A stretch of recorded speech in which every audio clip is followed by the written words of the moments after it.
voice. He wove together the dreams of everyone in the world, linking people's dreamscapes, and shouldered this burden himself. From this, he created a giant, a spiritual Adam. And since that moment, the giant stood between heaven and earth, becoming the pillar of the world's existence. As a price, those who found it hard to move forward, who could not advance, forever lost their future. They slumbered in a dream, devoid of disaster and pain, living out their days peacefully in the man's created utopia. And it is because of the wishes of those people who wished not to awaken that this spiritual Adam became unbreakable. And yet, you stand here right now, which also means that man failed. Because people must always move towards the future. Even if human weaknesses make them pause when they truly cannot move forward, humanity will eventually seek a way to save itself. And that man, he was never a failure. Like everyone in that world, he etched the possibilities of human nature into his heart. He was the sun chaser of legend, soaring towards the sky and embracing his final victory with his fall. He ascended to heights uncharted, only to come face to face with the sun, a place not visited by anyone before. His wings would melt because of it, only for him to fall into the sea. And after that,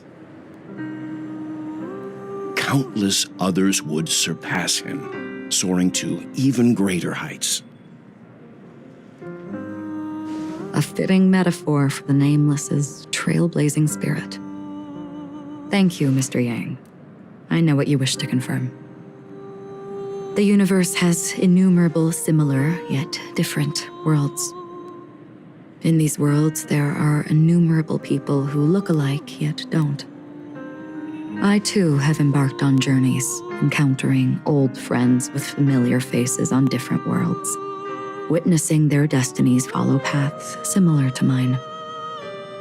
So I will tell you, even if not completely similar, the story you just told, it overlaps with my past, and within that abyssal dream, I ended that man's life, alone.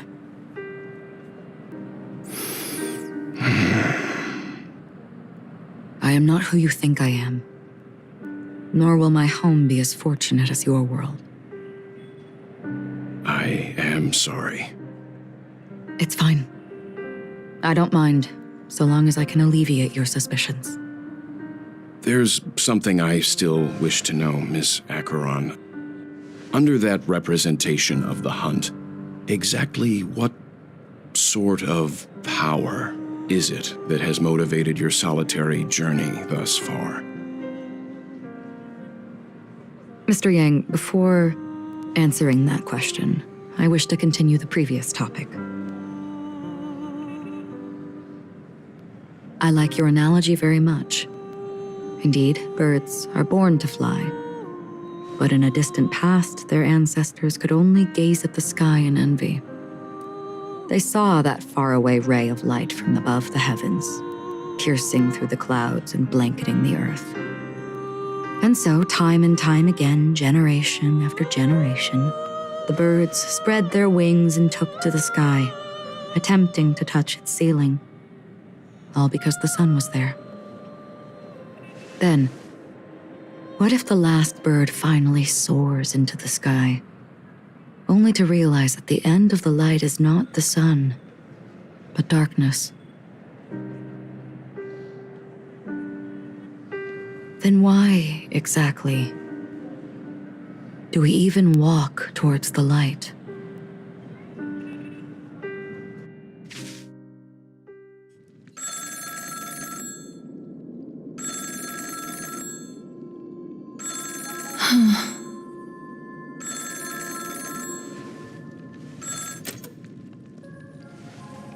Long time no see.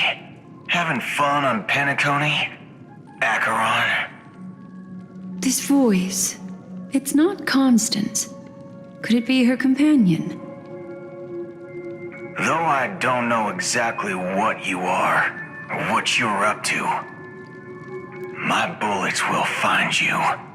Until then, you best find a casket store on Penacony and ask the owner to reserve a good quality casket for you, imposter. Imposter?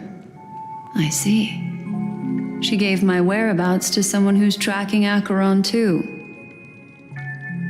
Who are you? Huh? Did I make a mistake? Who the fudge are you? I'm the Garden of Recollection's memo keeper. Not bad. This is the kind of tough challenge I like. You that imposter's bodyguard? Never mind. It's fine. I'll leave a round for you. So get that forehead clean and wait for me.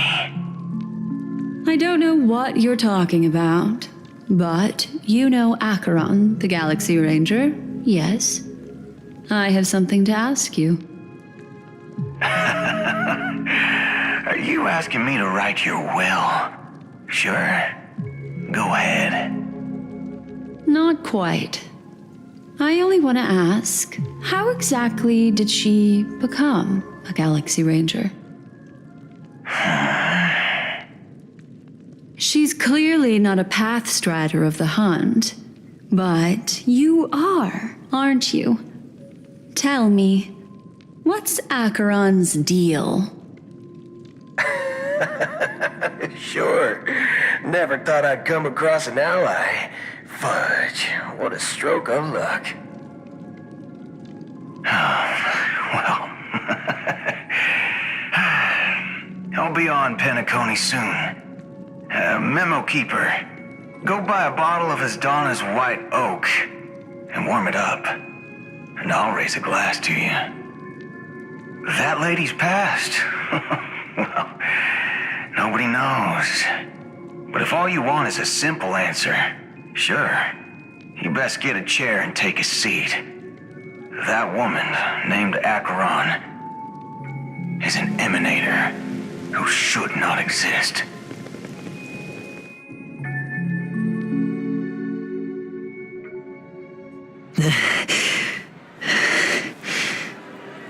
You look pale. Or is that also part of your act? I didn't think you'd have the nerve to show yourself. I thought this was exactly what you wanted. After all, I faithfully fulfilled my duties as you instructed. Just tell me if you can't hold on any longer. So, the genius of the Council of Mundanites wants to be my Undertaker now. What an honor. Yes, and I'm pretty sure the people at the Strategic Investment Department would love to be notified of your death in due time. But let's not forget, you won't be seeing them, because I'm the manager of this task. Great. Then tell your people that Aventurine is ready to go in 17 system hours. Oh, you've got a lot of nerve. How exactly do you plan on completing your task while your hands are tied by the Harmony? My conversation with Sunday convinced me that there's a traitor in the family, and that they hold the secrets of Penacony. So, I took the opportunity to set everything in motion. I even managed to recover the gift money. Things haven't gone this smoothly since I walked through the doors of the Reverie. Now I'm only one step away from victory. Let's just wait and see. Sounds like a very elaborate way of saying that you failed. That's all I can say. Have you forgotten, Doctor? You betrayed me. Go. Do what you must. I look forward to the sight of the IPC fleet surrounding Penacony. You've achieved what you desired, haven't you? That's true, but what's your plan? Did you conceal an orbital support beacon in that gift money bag? Well, who knows? Maybe that's why I'm handing out cash even when I'm about to bite the dust. You are indeed a gambler. An insane one at that. Maybe I am. Fine. Here, take this. Open it when you're on your last legs. What's this? Medical advice?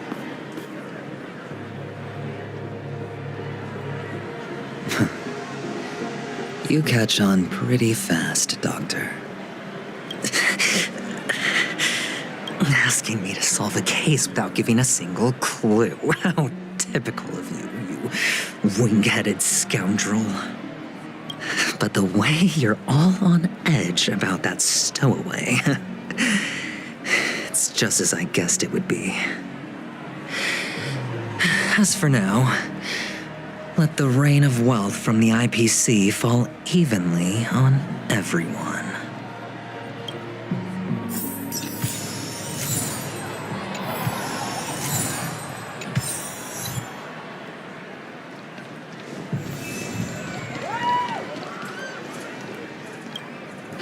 Would you be willing to support my performance?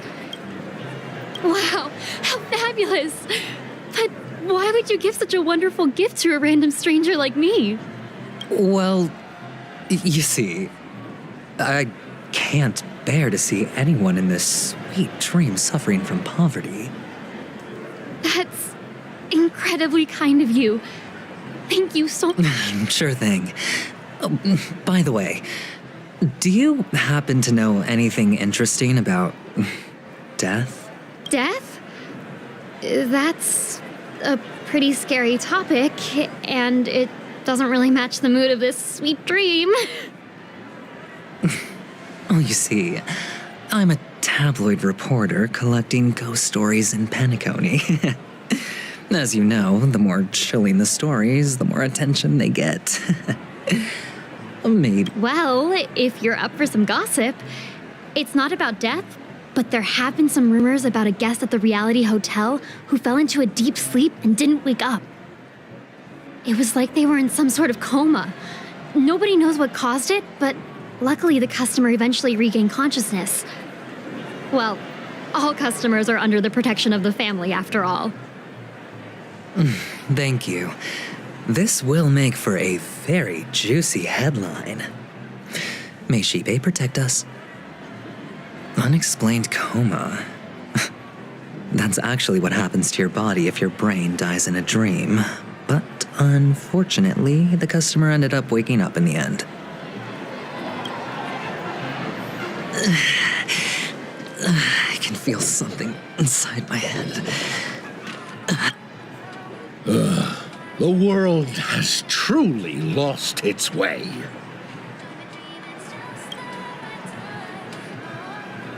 You... Wait. I get it now. This is some sort of prank show, right? You must have some cameras set up around here to film yourself doing good deeds, right? You youngsters are always looking for a quick way to get an audience. But you know what? A truly great show never comes easy. Oh, a great show will start soon, old man. But before that, I need to ask you something.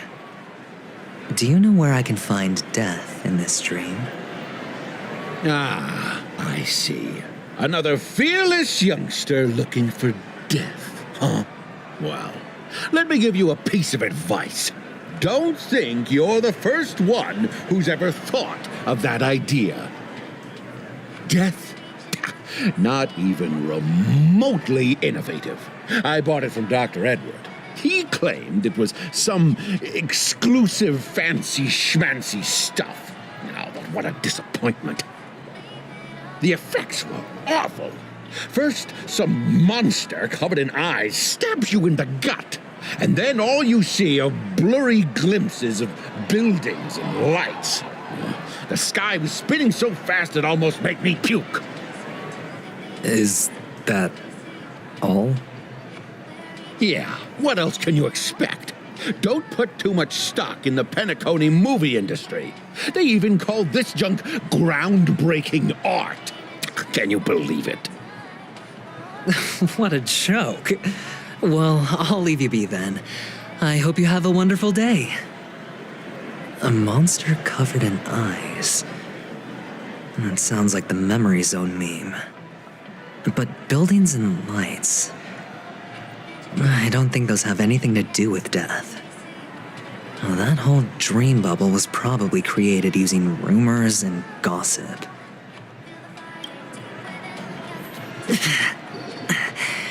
The disturbing voice in my head. It's getting closer.